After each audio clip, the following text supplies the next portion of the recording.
স্বাধীনতা দিবস উপলক্ষে মুক্তি পাওয়া ৩ ছবি ওয়ার 2, কুলি এবং ধূমকেতু বক্স অফিসে ঝড় তুলেছে। প্রথম দিনে ছবিগুলো দারুণ ব্যবসা করেছে, যার মধ্যে দুটি আবার গড়েছে নতুন রেকর্ড। তামিল মেগাস্টার রজনীকান্ত অভিনীত কুলি ছবিটি তার 50 বছরের অভিনয় জীবনকে সম্মান জানিয়ে মুক্তি পেয়েছে।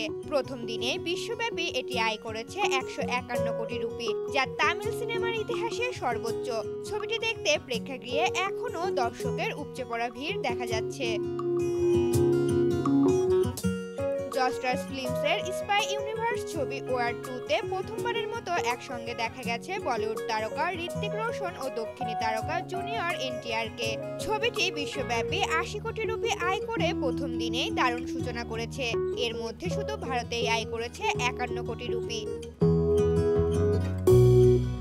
অন্যদিকে 10 বছর পর দেব শুভশ্রী জুটির প্রত্যাবর্তনে পশ্চিমবঙ্গে রেকর্ড করেছে কৌশিক গাঙ্গুলির ছবি ধূমকেতু। ছবিটি প্রথম দিনেই 2 কোটির বেশি রুপি আয় করেছে, যা পশ্চিমবঙ্গের ইতিহাসে সর্বোচ্চ। দেব জানিয়েছেন এখনো ছবিটির সব শো হাউসফুল যাচ্ছে।